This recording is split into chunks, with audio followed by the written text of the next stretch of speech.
Bonjour, alors aujourd'hui on va faire une vidéo pour le montage de plaquettes de frein sur un Honda Forza 350. Voilà, donc c'est des plaquettes de mémoire, c'est des plaquettes EBC en métal frité. Et la petite histoire en fait de ces plaquettes, c'est que je les ai rachetées à un collègue qui lui aussi a un Forza 350. Oui, je vous montre les plaquettes, hein. Elles sont un peu allumées. Et donc voilà, donc cette petite histoire, c'est que ce serait la concession Honda où il a acheté son scooter, qui aurait essayé de monter ses plaquettes, hein, qui normalement sont des plaquettes qui se montent sur le Forza 350, hein, il y en a de partout, et qui n'aurait pas réussi à les monter, soi-disant qu'elle elle serait trop grosse, elle frotterait, enfin bon bref. Voilà, donc finalement on voit qu'elles sont un petit peu marquées.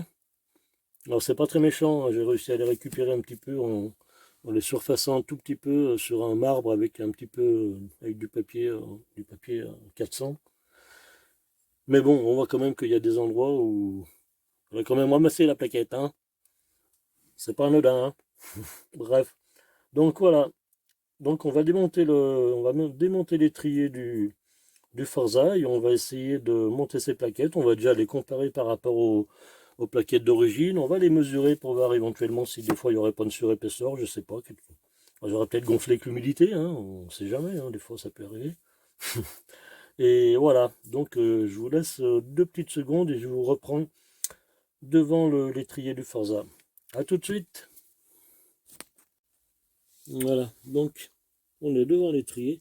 Alors une petite astuce pour être sûr de rebloquer à peu près, on va pas des recoupes parce que bon, là on va pas utiliser de clé dynamo.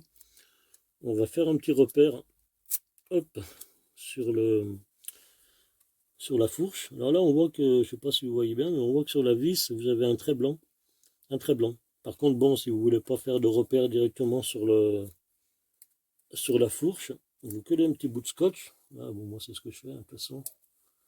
Ça va bien. Pour moi déjà ça dégueulasse rien. C'est du scotch à carrosserie, hein, donc ça s'accroche pas.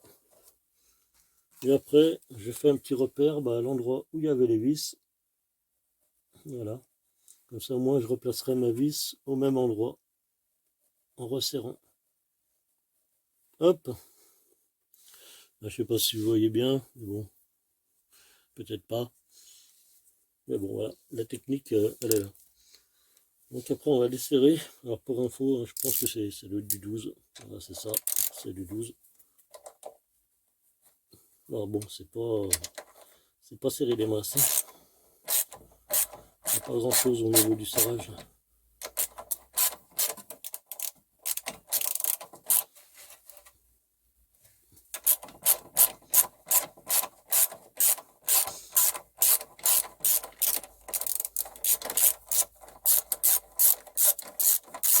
C'est quand même étonnant parce que ces plaquettes, moi je sais que c'est pas.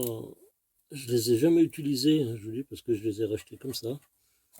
Mais c'est des plaquettes, je connais des personnes. J'ai un ami d'ailleurs qui en monte régulièrement et il n'a jamais eu de problème avec ce genre de plaquettes. Et je trouve ça étonnant que Honda, surtout un concessionnaire, n'ait pas réussi à monter ces plaquettes, soi-disant trop épaisses. Ah bon, bref, voilà. On peut pas. C'est possible, hein, on sait pas, hein. Je vous dis, hein, il y a ça a peut-être gonflé, hein. On voit déjà que celles-là, elles sont bien épaisses aussi, hein. Voilà, donc je vais démonter l'étrier et on va se retrouver devant, sur l'établi déjà pour mesurer ces plaquettes et regarder comment ça se passe. A tout de suite. Et nous revoici sur l'établi. Donc là maintenant, ce que je vais faire, je vais mesurer les plaquettes. Bon, apparemment, hein, visuellement, ça a l'air de bien se ressembler, hein. Il n'y a pas photo, mis à part le petit décroché ici, mais bon, à côté de ça n'a pas l'air trop différent. On va les superposer pour voir déjà comme ça. Oui. Il n'y a rien de flagrant. Bizarre. Allez, continuons. Alors, on va commencer par les plaquettes d'origine, hein, ce sera plus simple. On va les mesurer en épaisseur. 8,80. Bon, je pense que c'est à peu près, heureusement, pareil partout. Un dixième de moins. Oui. 8,72. 8,80. On est presque pareil. On va mesurer les EBC. À 8,2. Hein. Ah, c'est marrant, hein, elles sont déjà plus petites. 8,2. Donc 8,8 hein, pour les... Je vous remontre, hein. Je ne sais pas si vous voyez bien. 8,7 entre 8,7 et 8,8. J'en ai mesuré une à 8,8 tout à l'heure. Voilà, c'est ça, 8,77. Et les EBC, elles sont à 8,23, 8,20, voilà, 8,25, 8,21. Bon, on est dans la... à peu près partout pareil. Hein. Un petit peu moins épaisse, mais bon, pas grand chose. Ouais. Donc c'est étonnant qu'elles ne se montent pas. Je vais les mesurer là sur la longueur totale. 101,88. C'est pas, hein, des fois que ça soit beaucoup plus longue. Moi je les trouve plus courtes, mais bon. Je pense pas. 101,81. Ouais. Bizarre. Cette histoire. Faire le métal. Mesure tout. Le même. Bon, voilà donc. Qu'est-ce qu'on peut en déduire? On en déduit que c'est quasiment la même chose. Voilà, donc je vois pas pourquoi ce serait pas monté. Soi-disant, je vous dis bien, hein, le prétexte d'une concession Honda, hein, c'est pas le trou du cul du coin. Hein. C'est pas le petit mécano à la con qui connaît rien, quoique apparemment chez Honda, ça doit être les mêmes mécanos. Hein. Mais c'est une concession Honda qui n'a dit que ces plaquettes ne se montaient pas car elles étaient trop épaisses. Donc voilà, allez, on va essayer de mettre ça sur l'étrier. Et je vous reprends devant l'étrier. Voilà, à tout de suite. Nous revoilà. Alors, bon, qu'est-ce que je peux vous dire? Hop, là, ça c'est les plaquettes anti-bruit. Alors ça c'est un peu chiant les plaquettes anti-bruit. Hein. Pour ceux qui ont fait tomber cette plaquette là et qui ne savent pas comment la remettre, voilà, ils l'ont revue, elle est tombée parce que ça arrive. D'ailleurs, elle était par terre. Je vous montre dans quel sens elle va. Vous avez des petits crochets là en dessous. Ici vous avez un plat. Vous la disposez comme ça. On va le refaire. Hop, voilà. Et ici vous avez à travers l'axe qui passe. Allez, donc on va mettre les plaquettes dessus. Puis ben, on va essayer, on verra bien ce que ça donne. Hein. Voilà. Allons-y gaiement. Voilà la première.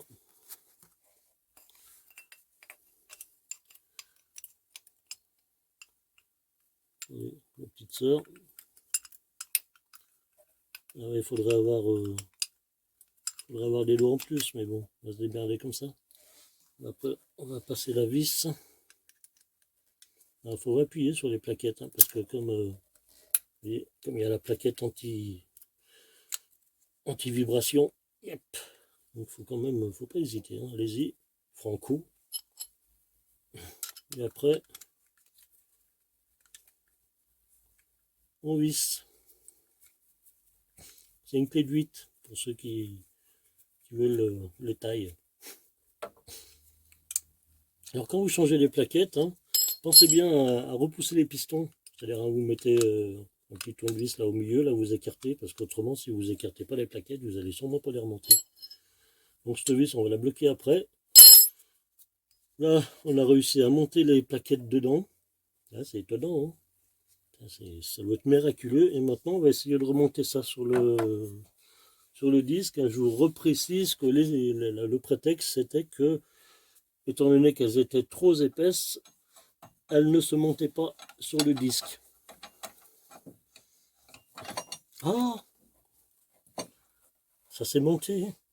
Eh ben dis donc, elles ont dû, je sais pas, elles ont peut-être maigri, elles ont fait une cure. Là, c'est à vérifier s'il y a eu une cure d'amaigrissement pendant ce temps. Non, je suis moqueur, mais bon, j'aime bien rigoler un peu des concessions comme ça, qui vous racontent des choses. Alors, il y en a beaucoup, hein. Le mec, il pense, c'est des bons mécanos, mais bon, il y en a beaucoup, c'est des mécanos au rabais. Mais, par contre, je précise que je suis pas mécanicien du tout, hein. Je suis un petit amateur, comme la majorité des gens qui font, voilà, qui font leur propre petite réparation. Je ne suis qu'un petit.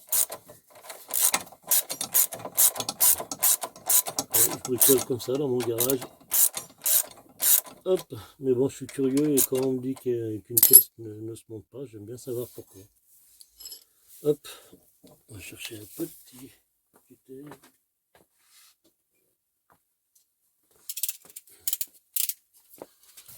Après, bon, là, apparemment, ça s'est monté, donc bon, c'est pas catastrophique. Mais bon, je m'en doutais un petit peu, hein. C'est pas de nouveauté. Je pensais bien qu'il y avait quand même une petite moquerie au niveau de la concession. Voire même carrément un gros foutage de gueule. Allez go, on va resserrer ça.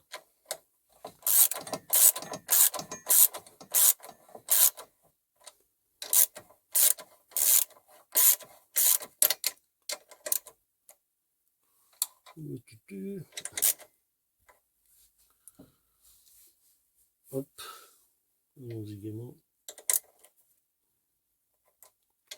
Et on va resserrer au niveau du trait. Hop. Et celle-là pareil. Après bon, c'est un serrage. Vous serrez normalement, hein, pas comme une vache non plus. Hop. On va enlever le petit scotch. Voilà. Et l'avantage c'est qu'on n'a rien, on n'a pas de peinture sur la fourche. Le scotch, ça, il ne reste pas accroché dessus. Voilà, parfait. Et donc maintenant qu'on a fait ça, on va serrer, n'oubliez pas de serrer la vis qui passe à travers les plaquettes. Pareil, hein, pas comme une meumeux. Et une fois qu'on a fait ça, alors le truc à ne pas oublier, hein, c'est à pomper votre poignée de frein avant pour que les pistons retouchent les plaquettes. Autrement, si vous partez comme ça, le premier freinage, ça va être impressionnant. Je pompe comme les Shadocks. Voilà, ça commence à devenir dur. Voilà. Et bon, donc apparemment, vous voyez, ça s'est monté. Maintenant, ce que je vais faire, donc, comme j'aime bien être sûr jusqu'au bout, je vais soulever le scooter pour voir si effectivement la roue avant tourne ou si elle n'est pas bloquée. Parce que bon, le truc, c'était que la roue était bloquée par cette plaquette. Allez. Allons-y gaiement. On va soulever tout ça.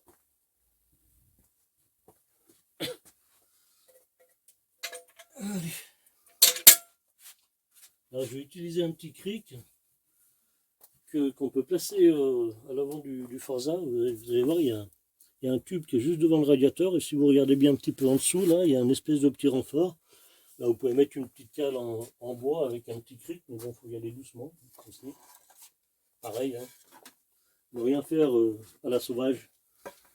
Si vous entendez que ça craque, bah arrêtez tout de suite. Mais bon, normalement, ça ne devrait pas.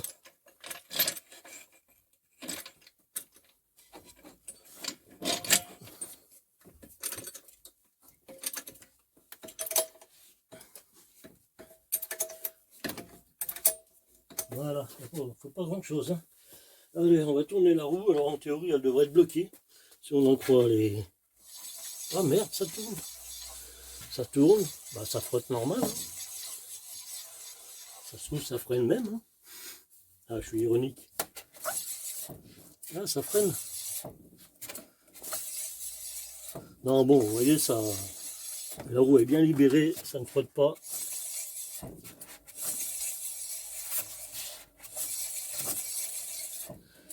Il y a mon ami Tawan qui va être content de voir cette vidéo. Parce que étant donné que c'est lui qui me fournit en pièces, d'ailleurs je vous mettrai son lien en description, vous verrez qu'il y a beaucoup de pièces pour le Forza 350 qui n'existent ailleurs et que vous ne trouverez ailleurs. Nulle part, enfin je veux dire nulle part ailleurs, comme pour les nuls. Alors allez voir un petit peu ce qu'il a, abonnez-vous à sa chaîne, vous allez voir, c'est quand même assez impressionnant tous les articles qu'il peut vous avoir. Voilà, voilà. Allez, bon ben, on se retrouvera pour une prochaine vidéo parce qu'on a pas mal de trucs à monter. Et puis je vous dis, ben, passez une bonne journée. Bye bye.